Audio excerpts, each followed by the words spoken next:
R/malicious compliance stepdad cut my Christmas short, so I cut down his favorite tree. R/malicious compliance stepdad cut my Christmas short, so I cut down his favorite tree. The sound of my chainsaw biting into bark at 6 a.m. on a Saturday morning was absolutely glorious. I know what you're thinking. What kind of psychopath fires up power tools before sunrise? Well, let me paint you a picture of the events that led to me standing in my stepfather's perfectly manicured backyard, systematically destroying his pride and joy while he slept peacefully inside. It started 3 days ago on December 26th, when Rick, that's my mom's new husband of 8 months, decided that Christmas was officially over in his house and demanded I take down every single decoration.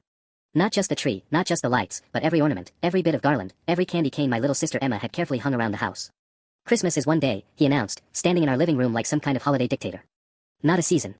This isn't a mall. The crime that triggered this festive genocide? I'd left a single coffee mug on the kitchen counter. One mug. With a snowman on it. This is how it starts, Rick had said, holding up my mug like it was evidence in a murder trial. One thing out of place becomes two, then three. I won't live in chaos. My mom just stood there, wringing her hands. She's been doing a lot of that lately, the hand-wringing thing. Ever since she married Rick and we moved into his pristine colonial house with its pristine white carpets and pristine rules about everything from how to load the dishwasher to which direction the toilet paper should hang. Rick, honey, it's just one cup, she'd ventured weakly. It's about respect, Jennifer. Your son needs to learn that actions have consequences. Your son. Not our son, or even just the boy. Your son. Like I was some kind of package deal she brought along that he was graciously tolerating. So there I was on December 26th, packing away all the decorations that Emma and I had spent weeks putting up. Carefully wrapping each ornament, including the ones we'd made together when she was little, the popsicle stick angels and construction paper stars that meant everything to us and apparently nothing to Rick. Emma cried. She's only 9, and this was supposed to be her first Christmas in our new family. She kept asking why we had to put everything away so soon, and I didn't have a good answer except because Rick says so. But here's the thing about Rick, he's got this obsession. This beautiful, 20-year-old oak tree in the backyard that he talks about like it's his firstborn child. He spends every weekend out there, pruning and fertilizing and measuring its growth. He's got photos of it through the seasons hanging in his home office. He even named it Augustus, after some Roman emperor. While I was boxing up Emma's paper angels, Rick was outside checking on Augustus, making sure the recent cold snap hadn't damaged any branches. That's when inspiration struck. You see, 2 weeks ago, Rick had asked me to help with yard cleanup and specifically told me to use my initiative to make the property look pristine. His exact words were, I shouldn't have to micromanage every little thing. Just clean up whatever looks messy or out of place.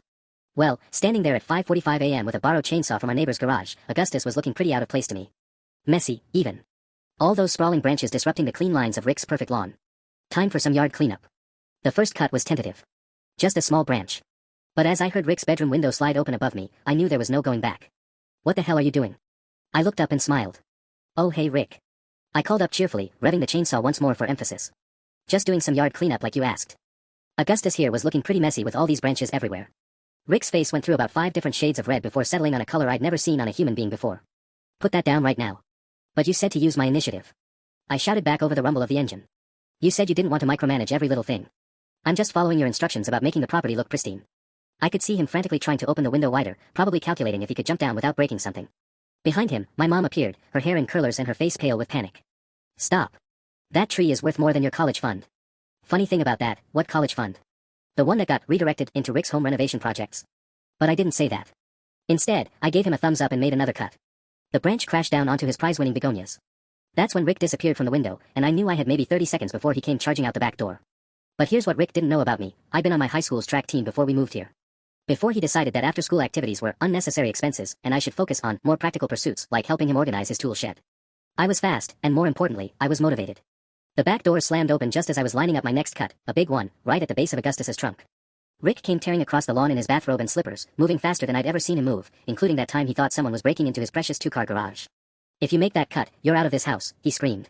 I paused, chainsaw hovering inches from Augustus's base, and looked at him. Really looked at him. Here was the man who'd systematically erased every trace of our old life from his house. Who'd packed away my dad's pictures because they weren't relevant anymore. Who'd made my little sister cry on December 26th because Christmas was one day, not a season. Your house, your rules, right Rick? Don't you dare. But I was already pulling the trigger.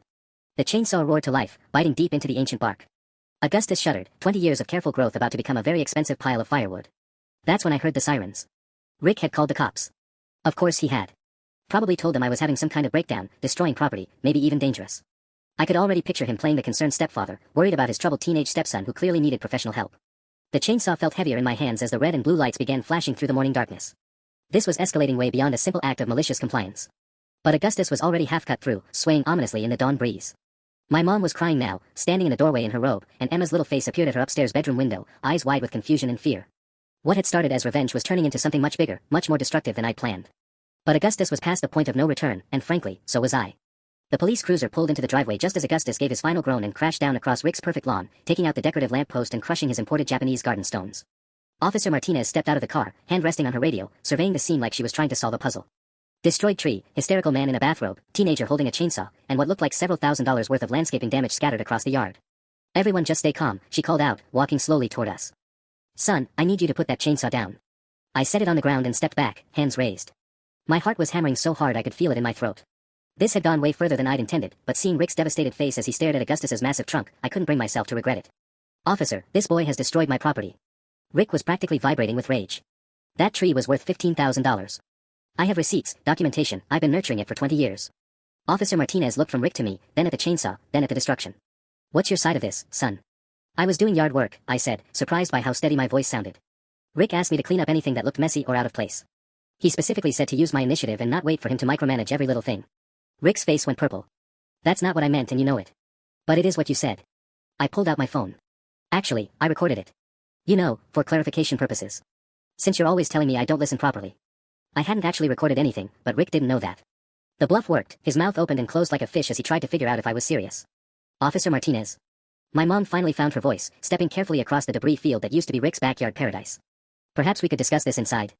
I'm sure we can work something out as a family. But Rick was beyond family discussions. He was staring at Augustus's fallen form like someone had just told him his lottery ticket was fake. My tree, he whispered. My beautiful tree. Do you have any idea how long it takes to grow something like that? About 20 years. I suggested helpfully. Officer Martinez shot me a warning look. This isn't helping, son. That's when Emma appeared at the back door, still in her pajamas, clutching the stuffed reindeer she'd gotten for Christmas, one of the few decorations Rick had let her keep in her room. Why is everyone yelling? She asked in that small voice kids use when they know something's really wrong but don't understand what. The sight of her standing there, confused and scared, hit me harder than Rick's threats or the police or even the reality of what I'd just done. This wasn't just about me and Rick anymore. Emma had to live in this house too, and I'd just turned it into a war zone. It's okay, Em, I called to her. Just go back inside. But she didn't move. She just stood there looking at all of us, her mom crying, Rick raging, me flanked by a police officer, and Augustus's corpse sprawled across the yard like evidence of some terrible crime. Are we going to have to move again? Emma asked quietly. Nobody answered her, because honestly, none of us knew. Officer Martinez cleared her throat. All right, let's all take a step back here. This is still a family matter, but we're talking about significant property damage. Son, how old are you? 17. She nodded grimly. At 17, I was old enough to be charged as an adult. Old enough for this to follow me around for the rest of my life. Rick's eyes lit up as he realized the same thing. Officer Martinez, I want to press full charges, Rick declared, his voice gaining that cold, calculated tone he used when he was really angry. Criminal destruction of property. That tree was professionally appraised last year at $15,000 for insurance purposes. I have the documentation. My stomach dropped. $15,000. That was felony territory. That was, your whole life is ruined before it starts, territory. Rick, please, my mom pleaded, stepping between us. He's just a kid. He's been struggling with the adjustment to our new family, and he's 17, Jennifer. Old enough to understand consequences. Old enough to know exactly what he was doing. Rick's eyes never left mine. You wanted to play grown-up games. Congratulations. You just played yourself into a criminal record. Officer Martinez was taking notes, her expression unreadable. Sir, I understand you're upset, but let's make sure we have all the facts before we talk about charges. Son, did you have permission to use that chainsaw? My mind raced. The chainsaw belonged to Mr. Peterson next door, who'd let me borrow it last month to help him clear some fallen branches after a storm. But permission to use it today? That was a different question entirely. I borrowed it from the neighbor, I said carefully. Without asking, Rick added triumphantly. He took it from Peterson's garage without permission. That's theft. Wait, what? I looked toward the Peterson house, and my heart sank. Mr. Peterson was standing at his back fence, arms crossed, watching the whole scene unfold. The garage door behind him was wide open, and I could see the empty space where his chainsaw usually hung. He caught my eye and shook his head slowly. Sorry, kid. But you know I always lock that garage. How'd you get in there? The world seemed to tilt sideways. The garage had been open when I'd taken the chainsaw, I was sure of it. Wasn't I? My memory of this morning was starting to feel fuzzy around the edges, like trying to remember a dream. The door was open, I said weakly, but even as the words left my mouth, they sounded hollow. I locked it last night, Mr. Peterson said firmly. Always do. You know the combination, sure, but taking something without asking first. That's not like you. Officer Martinez added another note. So we're potentially looking at theft of the chainsaw and criminal destruction of property with the tree. Rick was practically glowing with satisfaction. And trespassing. He had to enter Peterson's garage to get the saw. The charges were stacking up like a house of cards, each one worse than the last. My brilliant plan for malicious compliance was turning into a masterclass in how to destroy your own future. Officer, my mom said desperately, surely there's some way we can handle this privately. As a family. I'll pay for the tree, I'll. With what money, Jennifer? Rick's voice was ice cold. Your part-time job at the library. This is $15,000 we're talking about. Plus the damaged landscaping, the destroyed lamppost, the ruined garden stones. We're looking at 20,000 in damages, minimum. Emma started crying. Not the loud, dramatic crying of a hurt child, but the quiet, helpless tears of someone who understands that their world is falling apart but doesn't know why. That's when I noticed Rick glance at her, then at my mom, and something shifted in his expression. He wasn't just angry anymore. He was calculating. This wasn't just about the tree or even about punishing me. This was about control. About showing everyone in this house exactly who held all the power. And I just handed him the perfect weapon. The silence stretched out like a held breath while Officer Martinez finished writing her notes. I could feel everything I'd worked for, college, my future, any chance of getting out of this mess, slipping away with each stroke of her pen. That's when Mr. Peterson cleared his throat from the fence line. Actually, officer, I think there might be some confusion here. Rick's head snapped toward our neighbor, and I caught a flash of something that looked almost like panic in his eyes before his usual controlled mask slipped back into place. What kind of confusion? Officer Martinez asked. Mr. Peterson scratched his gray beard thoughtfully. Well, see, I've been having trouble with that garage door lock lately. Sometimes it sticks open even when I think I've secured it. And the boy here, he's helped me with yard work before. Good kid. I might have mentioned he could borrow tools if he needed them. I stared at him, not daring to hope. Mr. Peterson had always been kind to Emma and me, especially after we'd helped him when his wife was sick last spring. But this felt like more than neighborly kindness. That's not what you said 2 minutes ago, Rick interjected sharply. Well, I was half asleep, wasn't I? Someone firing up a chainsaw at dawn tends to scramble the old brain. Mr. Peterson's eyes met mine briefly. The more I think about it, the more I remember telling the boy he could use my tools anytime. Neighborly thing to do. Rick's jaw tightened. That's very convenient timing for your memory to clear up. Funny thing about memory, Mr. Peterson replied mildly. Sometimes it takes a moment for all the pieces to fall into place. Like how I remember you asking me last week about getting that tree removed professionally. Something about the roots potentially damaging your foundation. The color drained from Rick's face so fast I thought he might faint. I never said that, Rick said quickly, but his voice had lost its confident edge. No. Could have sworn you mentioned getting quotes from tree removal services. Said Augustus was getting too big for the space. Mr. Peterson tilted his head innocently. Even asked if I knew any companies that might do the work cheap. Officer Martinez looked up from her notepad with renewed interest. Is that true, sir? Absolutely not. That tree was my pride and joy. I would never, Rick's voice cracked slightly on the last word. But I was starting to see the bigger picture now, and it was making me sick to my stomach. The insurance appraisal, I said slowly. You had Augustus appraised for $15,000. For insurance purposes only, Rick said defensively. Right. Insurance. I felt like puzzle pieces were clicking together in my head. And if something happened to the tree, say, storm damage or some kind of accident, the insurance would pay out that full amount. What are you implying? But Rick's voice had gone up half an octave. Officer Martinez was watching this exchange with the focused attention of someone who'd seen this kind of thing before. Mr. Hartwell. Rick Hartwell. Mr. Hartwell, have you contacted your insurance company about this incident yet? Rick's hesitation lasted about 3 seconds too long. I was planning to call them after we sorted out the criminal charges. Of course you were, Mr. Peterson murmured, just loud enough for everyone to hear. My mom was looking between Rick and me like she was watching a tennis match, confusion written all over her face.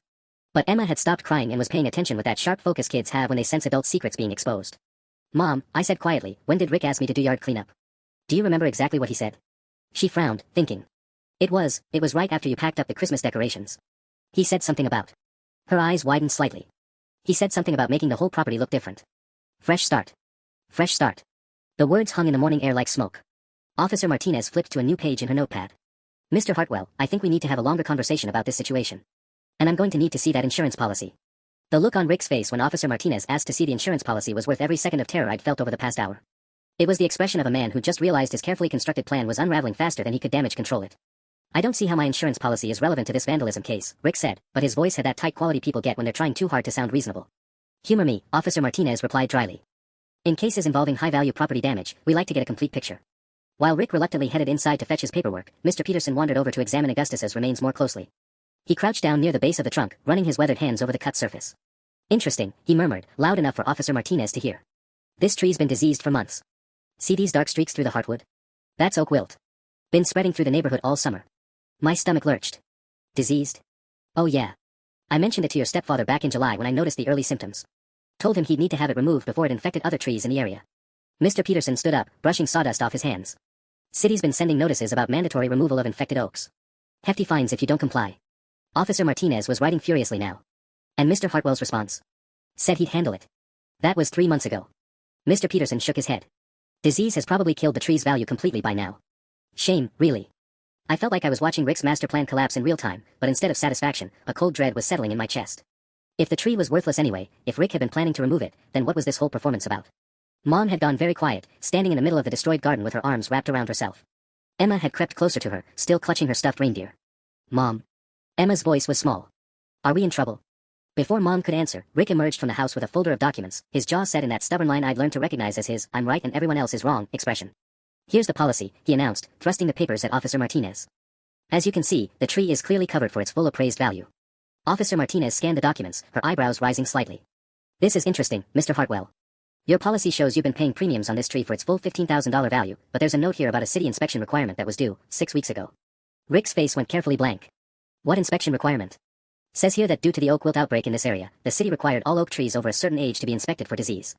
Trees that tested positive had to be removed within 30 days or the homeowner would face fines and the insurance coverage would be voided." The silence that followed was deafening. I could hear a dog barking 3 houses down, a car starting somewhere on the next street, but the 5 of us standing in Rick's destroyed backyard might as well have been frozen in time. "So let me get this straight," Officer Martinez continued, her voice taking on that particular tone cops use when they've caught someone in a lie. "You had a diseased tree that the city required you to remove, but instead of complying, you kept paying premiums on an insurance policy that was about to be voided anyway." Rick's mouth opened and closed like a fish gasping for air. That's when I realized the truth hit me like a physical blow. Rick hadn't been planning to claim insurance money for an accident. He'd been planning to get me to remove the tree for him, then use my vandalism as cover for an insurance claim while simultaneously getting rid of me for good. He'd played me perfectly. And I'd walked straight into his trap. The realization that Rick had orchestrated this whole thing hit me like a freight train, but before I could fully process it, Emma's small voice cut through the tension. "Mommy, why is Rick's face all red?" We all turned to look at him, and she was right, Rick looked like he was about to explode. But it wasn't just anger anymore. There was something desperate in his eyes, like a cornered animal looking for an escape route. "This is ridiculous," he said, his voice pitched higher than usual. "You're all acting like I'm some kind of criminal when my property has been destroyed by this delinquent." Officer Martinez closed the insurance folder with a sharp snap. "Mr. Hartwell, I'm going to need you to come down to the station to answer some questions about potential insurance fraud." "Insurance fraud?" My mom's voice was barely a whisper. "Rick, what is she talking about?" But Rick wasn't looking at Mom anymore. He was staring directly at me with an expression I'd never seen before, pure, calculating hatred mixed with something that looked almost like respect. "You think you're so clever, don't you?" he said quietly. "You have no idea what you've just cost yourself." The way he said it sent ice water through my veins. This wasn't over. Whatever Rick had been planning, my accidental destruction of his scheme had only made things worse. Officer Martinez stepped between us. "Mr. Hartwell, I strongly suggest you stop talking and consider calling a lawyer." That's when I heard the sound that made my blood run cold, more sirens. Multiple cars this time, getting closer. Mr. Peterson frowned, looking toward the street. "That's not just police. Sounds like emergency vehicles." The sirens were getting louder, and through the trees I could see flashing lights turning into our neighborhood. But they weren't stopping at our house. They were heading further down the street. "The Hendersons," Mom breathed, recognizing something in the pattern of the sirens that I didn't understand yet. Rick's face went from red to pale in the span of a heartbeat. "What about the Hendersons?" But Mom was already pulling out her phone, dialing frantically. "Carol. Carol, are you okay?" "I see emergency vehicles." Her face crumpled as she listened to whatever was being said on the other end. "Oh my God. Yes, of course. We'll be right there." She hung up and looked at all of us with tears streaming down her face. "There's been an accident. Carol's husband Jim was cutting down their oak tree this morning, it was diseased too, and something went wrong. The tree fell on their house. He's badly hurt." The chainsaw in the grass next to me suddenly felt like evidence of something much more serious than teenage rebellion. If I'd been cutting Augustus just a few minutes longer, if I hadn't known what I was doing. "Jesus," Mr. Peterson muttered. "Jim's been talking about taking that tree down himself for weeks. I told him to hire professionals, but you know how he is about saving money." Officer Martinez was already walking toward her patrol car, speaking rapidly into her radio. "I need to respond to this emergency, but Mr. Hartwell, this conversation isn't over. Don't leave town." As she drove away, the 4 of us stood in the wreckage of Rick's backyard with the weight of what could have happened settling over us like a blanket. I could have been seriously injured or killed. Emma could have been watching paramedics carry her big brother away instead of her mom's friend's husband. Rick broke the silence with a laugh that had no humor in it whatsoever. "Well," he said, surveying the destruction with an odd smile, "I guess we're about to find out what really matters to your mother, aren't we?" The way he said it made me realize that even though his original plan had fallen apart, Rick wasn't done with me yet. Not by a long shot. The ambulance sirens faded into the distance, but the sick feeling in my stomach only got worse. As we stood there in the wreckage of Rick's yard, his words kept echoing in my head, asterisk, "I guess we're about to find out what really matters to your mother, aren't we?" Asterisk. What's that supposed to mean? I asked, but Rick just smiled that cold smile and started walking toward the house. "Jennifer, we need to talk. Privately." He paused at the back door, looking over his shoulder at me. "Pack a bag. You'll be staying somewhere else tonight." "Rick, wait," Mom started, but he'd already gone inside. Mr. Peterson cleared his throat uncomfortably. "Kid, maybe you should call another family member. Just until things cool down." That was the problem though, there wasn't anyone else. Mom's parents had passed away years ago, and Dad's family lived 3 states away. We'd moved here specifically because Rick had convinced Mom it would be a fresh start for our blended family. Now I was realizing how isolated that had made us. Emma tugged on my sleeve. "Are you really leaving?" Before I could answer, my phone buzzed with a text from an unknown number, asterisk, "Saw the cops at your house. Everything okay? Tyler, asterisk." Tyler Morrison lived 2 streets over. We'd been friends back at my old school before the move, and he'd somehow tracked down my new number a few weeks ago. I'd been too embarrassed about my situation to respond to his previous messages, but now, asterisk, long story. "Can I call you?" Asterisk I texted back. Asterisk better. Want to meet up? I'm actually in your area visiting my cousin. Asterisk. I looked at Mom, who was staring at the house with an expression I couldn't read. Through the kitchen window, I could see Rick pacing back and forth, gesturing animatedly as he talked on his phone. Mom, who's he calling? I don't know, she said quietly, but something in her voice suggested she had an idea and didn't like it. That's when Rick appeared at the back door again, and this time his expression was different. Triumphant. Jennifer, I just got off the phone with my lawyer. Turns out there are some interesting legal options when it comes to destructive minors and parental responsibility. My blood went cold. What kind of legal options? Rick's smile widened. The kind where your mother becomes financially liable for the damage you've caused. $20,000, remember? Plus legal fees. Plus the cost of prosecuting you as an adult. Mom's face went white. Rick, you can't be serious. He's my son. He's your son, Rick corrected. Not mine. And according to my lawyer, there are ways to make sure this doesn't become my financial burden. He pulled out his phone and showed her something on the screen. I've been documenting his behavioral problems since we got married. The defiance, the destruction of property, the theft of the neighbor's tools. You've been what? I felt like the ground was shifting under my feet. Insurance companies love documentation, Rick said conversationally. So do family court judges. Amazing how a pattern of escalating behavior can be used to demonstrate that a minor poses a danger to himself and others. Emma started crying again, the kind of confused tears that come when kids realize adults are saying scary things but can't understand exactly what they mean. That's when Tyler's car pulled into the driveway. I'd never been so grateful to see anyone in my life.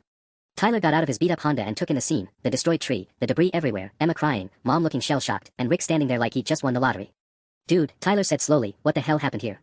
Rick's expression shifted as he realized we suddenly had an outside witness to whatever he'd been planning to do next. Just a family matter, Rick said smoothly. Nothing that concerns you.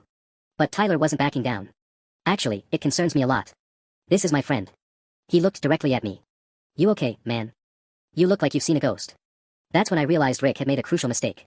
He'd been so focused on controlling the narrative within our family that he'd forgotten other people existed. People who might ask uncomfortable questions about why a 17-year-old was suddenly being kicked out of his house after an accident with a tree that was already scheduled for removal. Tyler pulled out his phone. Should I call my dad? He's a social worker. Deals with family crisis situations all the time. Rick's triumphant expression faltered completely. That won't be necessary, he said quickly, but I could see the panic creeping back into his eyes. The hunter was about to become the hunted. Tyler's offer to call his social worker dad hung in the air like a loaded gun, and I watched Rick's face cycle through about 6 different expressions before settling on forced calm. Look, this is just a misunderstanding between family members, Rick said, but his voice had lost that confident edge. We don't need to involve outside agencies. Funny, Tyler said, pulling his phone out anyway, because from where I'm standing, it looks like you're trying to kick a minor out of his house after some kind of accident. My dad deals with situations like this all the time.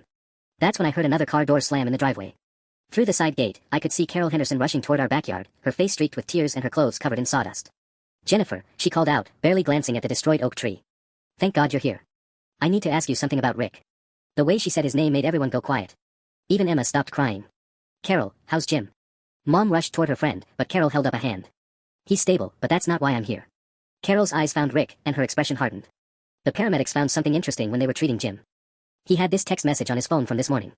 From you, Rick. Rick went very still. I don't know what you're talking about. Really? Because the message said, and I quote, tree removal companies are booked solid. If you're going to do it yourself, better make it quick before the city starts issuing fines. Carol's voice was shaking with anger. Sent at 5:30 a.m. Right around the time Jim decided to get up early and handle the job himself. My stomach dropped. Rick hadn't just manipulated me into cutting down Augustus, he'd been working on other people too. I was just being neighborly, Rick said, but sweat was beading on his forehead despite the cold morning air. Neighborly? Carol's voice pitched higher. You knew Jim had never operated a chainsaw before. You knew he was planning to do it alone because his son couldn't help until next weekend. Tyler was recording everything on his phone now, not even trying to hide it. Dude, are you getting this? This guy's been manipulating multiple families. That's when the pieces really started falling into place for me. Mom, remember what you said earlier? About Rick asking me to make the property look different. A fresh start.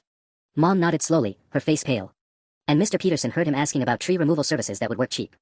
I looked at Carol. How many other neighbors has he been talking to about their diseased trees? Carol's eyes widened. The Matsuis mentioned something about Rick offering to help them find a good deal on removal service. And the new family on Elm Street, he told them they needed to act fast before the city crackdown. Jesus, Tyler muttered, still recording. This dude's been setting up the whole neighborhood. Rick's carefully constructed facade was crumbling by the second, but instead of backing down, he doubled down in the worst possible way. You want to know what I've been doing, he said, his voice rising. I've been trying to save this neighborhood from a bunch of idiots who don't understand property values or city regulations. Including your delinquent son, Jennifer, who just cost us $20,000 because he can't follow simple instructions. What's simple instructions? Tyler asked innocently, camera still rolling. Rick realized too late that he'd walked into another trap. If he admitted he told me to clean up the yard, he'd be admitting he'd manipulated me into cutting down the tree. If he denied it, he'd be contradicting what multiple witnesses had heard. But Emma, who'd been quietly listening to everything, suddenly spoke up with that devastating honesty that only 9-year-olds possess. Rick, why are you lying? You told him to cut down the messy trees yesterday when we were packing up Christmas. I heard you. The silence that followed was deafening. Rick's mask finally slipped completely, revealing something ugly underneath. That little brat doesn't know what she heard, he snarled. And that's when Mom finally found her voice. Don't you dare call my daughter a brat, Mom said, and her voice carried a cold fury I'd never heard before. Not ever. Rick's face twisted with something that looked almost relieved, like he was finally done pretending to be a decent person. Your daughter. She's been nothing but a complication since day one, just like your son. I've been patient, Jennifer, but... Patient? Mom's laugh was sharp and bitter. You've been documenting my children's behavior like they're criminals. You manipulated my son into destroying property so you could have him arrested. And now you're standing here calling my 9-year-old daughter a liar. Tyler's phone was still recording everything, and I could see him texting rapidly with his free hand, probably sending the video to his dad in real time. That's when Mr. Peterson spoke up from where he'd been quietly examining the tree debris. Officer Martinez is going to want to see this, he said, holding up something small and metallic. Rick, you want to explain why there are fresh drill holes in this tree stump? Everyone turned to look at what he was holding, a long drill bit, covered in sawdust and what looked like some kind of chemical residue. Rick's face went from red to gray in seconds. I have no idea what that is. Really? Because it was buried under Augustus's root system, right next to this. Mr. Peterson held up an empty container labeled Tree Kill, Professional Grade Wood Treatment. The pieces clicked together in my head so fast it made me dizzy. You killed the tree yourself. You injected it with chemicals to make it look like oak wilt. That's insane, Rick said, but his voice cracked on the last word. Is it? Carol pulled out her own phone, scrolling through her messages. Because I just checked my texts with you from last month. You asked very specific questions about the symptoms of oak wilt. Almost like you were studying them. Tyler looked up from his phone. My dad's on his way. And he's bringing a colleague from the district attorney's office. Apparently, insurance fraud involving multiple families is a really big deal. That's when Rick made his biggest mistake yet. Instead of trying to lawyer up or walk away, he turned on Mom with vicious desperation. You stupid woman, do you have any idea what I've done for you? I gave you a house, a stable life, a future for those damaged kids of yours. And this is how you repay me. By believing their lies over your own husband. Damaged? Mom's voice dropped to a whisper that somehow felt more dangerous than shouting. My children aren't damaged, Rick. They're traumatized. By you. Emma had been standing so quietly I'd almost forgotten she was there, but now she walked over and slipped her small hand into Mom's. Mommy, she said in that clear, carrying voice kids use when they're about to say something important, Rick told me not to tell you about the scary man in the basement. The world stopped. What scary man, baby? Mom knelt down to Emma's level, her face going white. The one Rick talks to on the computer at night. He said it was business, but the man was asking about us. About me and my brother. Rick showed him pictures. Tyler's phone clattered to the ground. Carol made a sound like she'd been punched. And Rick? Rick looked like he was about to run. But before he could move, we heard the sound of multiple cars pulling into the driveway, and this time, they weren't just police cruisers. That'll be my dad, Tyler said grimly, picking up his phone. And probably a few other people who are very interested in meeting you, Rick. Through the side gate, I could see official vehicles with government plates, and men in suits getting out alongside the uniforms. Rick's perfectly planned manipulation had just turned into something much, much bigger than insurance fraud. And Emma's revelation about the scary man in the basement suggested we'd only scratched the surface of what Rick had really been up to. The sight of federal agents walking through Rick's side gate made my legs feel like jelly. These weren't local cops or even state investigators. These were people with badges I didn't recognize and expressions that suggested they'd been looking for Rick a lot longer than just this morning. Tyler's dad, a tall black man in a rumpled suit, reached us first. I'm David Morrison, Child Protective Services, he said, flashing his credentials. Son, are you all right? But before I could answer, one of the federal agents stepped forward. Mr. Hartwell, I'm Agent Chin, FBI. We need to have a conversation about your online activities. Rick's face cycled through panic, confusion, and then something that looked almost like relief. I want a lawyer, he said quickly. That's your right, Agent Chin replied calmly. But first, we need to secure any electronic devices and ensure the safety of the minors in this household. Electronic devices. The computer in the basement where Rick had been talking to the scary man Emma mentioned. My stomach lurched as the implications hit me. Mom, I said quietly, we need to get Emma away from here. Right now. But Emma was already being gently led toward one of the official cars by a woman in a CPS jacket. Tyler's dad was explaining something to her in low, reassuring tones while she clutched her stuffed reindeer. Agent Chen was speaking into a radio, calling for a computer forensics team, while two other agents flanked Rick like they expected him to bolt. Which, judging by the way his eyes kept darting toward the back fence, wasn't a bad assumption. Jennifer Hartwell. Another agent approached Mom with what looked like a thick file folder. We're going to need to ask you some questions about your husband's behavior, particularly regarding your children. Mom's face was chalk white. I don't understand. What online activities? What's this about? Ma'am, we've been investigating a network of individuals involved in the exploitation of minors. Your husband's name came up during a broader investigation. The agent's voice was professional but gentle. We need to determine how much you knew about his activities. Nothing. Mom's voice cracked. I didn't know anything about any online activities involving my children. Rick let out a bitter laugh. Of course you didn't. You were too busy playing happy family to notice what was really going on. Agent Chin shot him a warning look. Mr. Hartwell, I strongly advise you to stop talking. But Rick seemed past caring about consequences now. You want to know what this is really about? I was documenting everything. Every behavioral problem, every act of defiance, every sign that these kids were troubled. You think that was for insurance purposes? The sick feeling in my stomach was getting worse. Documenting for who? People who pay very well for detailed information about specific types of children, Rick said with a smile that made my skin crawl. Troubled teens with absent fathers, younger siblings, families in transition. There's quite a market for that kind of intelligence. Mom made a sound like she was going to be sick. Tyler was staring at Rick with undisguised horror. Dude, you're talking about selling information about kids to predators. I'm talking about business, Rick replied coldly. And if your little tree-cutting stunt hadn't brought so much attention, no one would have been the wiser. Agent Chin stepped between Rick and the rest of us. That's enough. Mr. Hartwell, you're under arrest. But as they moved to cuff him, Rick looked directly at me with that same calculating expression he'd worn when his insurance scheme was falling apart. You think this is over, he said as the handcuffs clicked into place. You have no idea how deep this goes. Or who else might be watching your family now. The words hit me like ice water. Even caught, even facing federal charges, Rick was still trying to terrorize us. And the worst part was, I wasn't entirely sure he was bluffing. Agent Chen was leading Rick toward one of the federal vehicles when my phone started buzzing with notifications. Text after text, all from unknown numbers. Asterisk, saw the news trucks. Rick told us about you. Asterisk. Asterisk, pretty sister you have there. Asterisk. Asterisk, your new address won't stay secret long. Asterisk. My hands were shaking as I showed the messages to Tyler's dad. His expression darkened as he scrolled through them. Agent Chen, he called out. We have a problem. Rick had stopped walking and was watching me with that horrible smile even as the agents tried to guide him forward. I told you this was bigger than just me, he said loudly enough for everyone to hear. My associates don't like loose ends. More messages were flooding in, faster now. Someone had posted our address online along with photos of our house, Emma's school, even the library where Mom worked.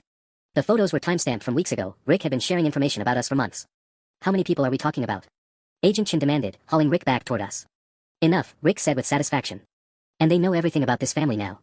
Where the kids go to school, what time Jennifer leaves for work, which route Emma takes to the playground. Mom grabbed my arm so hard it hurt. Emma. Where's Emma? I spun around, looking for the CPS worker who'd been talking to my sister, but the area around the cars was chaos now. More federal agents were arriving, news vans were pulling up outside, and neighbors were gathering on the sidewalk to gawk at the spectacle. She's in the vehicle, Tyler's dad said, but when we looked, the car was empty. Sarah. Agent Chin called out to the CPS worker, who was nowhere to be seen. Rick's laugh was like nails on a chalkboard. You people are so naive. You think this operation only involves me? You think my colleagues don't have people in positions of trust? The bottom dropped out of my world. The CPS worker who'd taken Emma, who'd seemed so professional, so reassuring, had just disappeared with my little sister while everyone was focused on Rick's arrest. Find that car. Agent Chin barked into her radio. All units, we have a missing child, suspect vehicle is. But even as she gave the description, I could see the doubt in her eyes.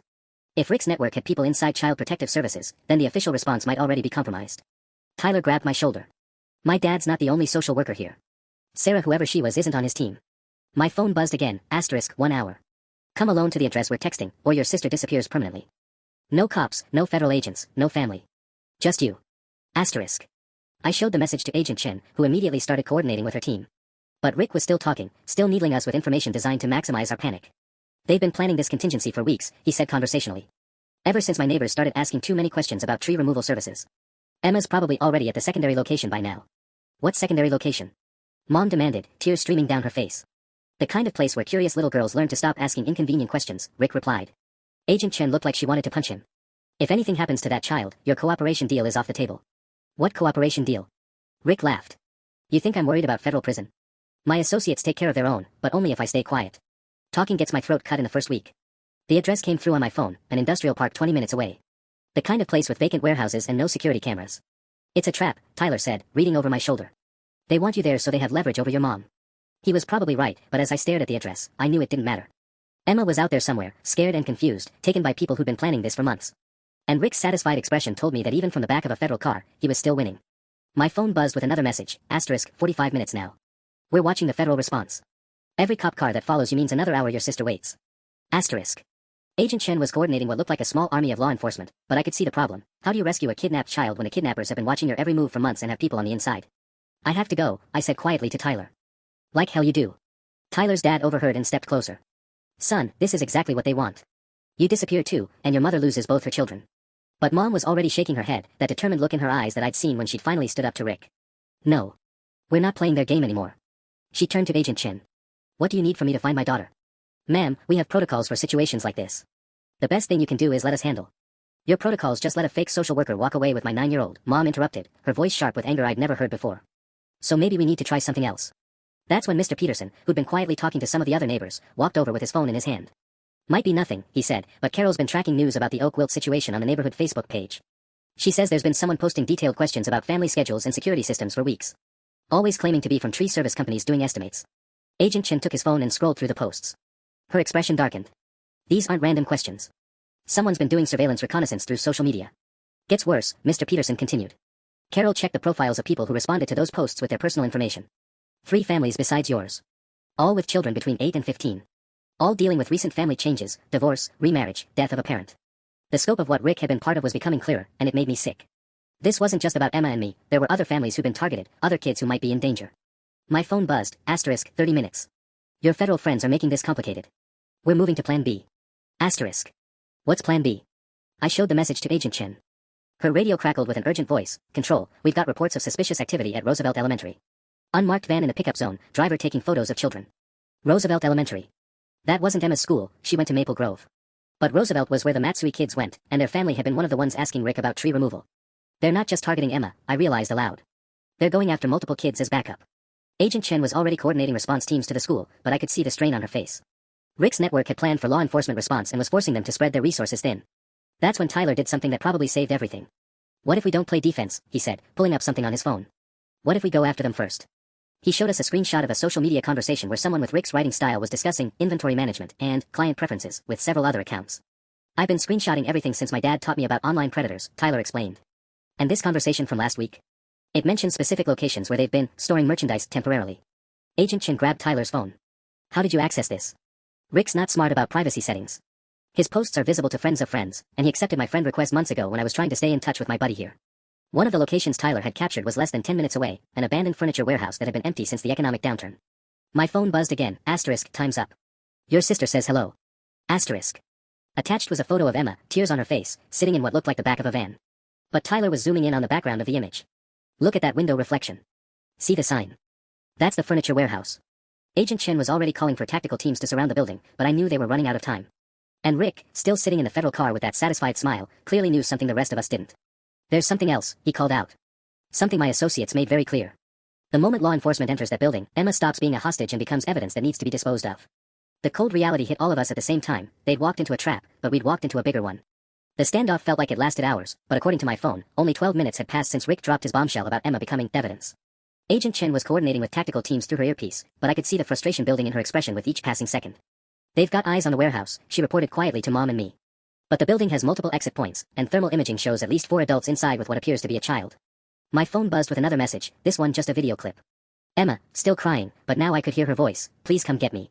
The lady said you're not coming because you don't love me anymore. Mom made a broken sound and started toward the federal cars, but Tyler's dad gently caught her arm.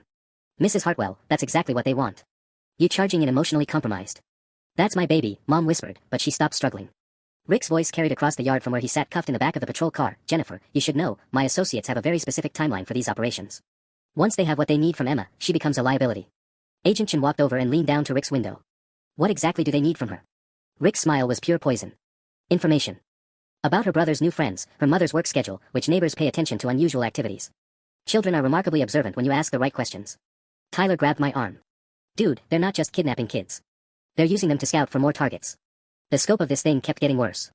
Emma wasn't just a victim, they were trying to turn her into an unwilling accomplice in targeting other families. That's when Officer Martinez returned from the Henderson emergency and immediately sensed the change in atmosphere. She took one look at the federal agents, the tactical vehicles, and Rick in handcuffs and walked straight to Agent Chen. What did I miss? She asked. Child abduction, online predator network, and a hostage situation, Agent Chen replied grimly.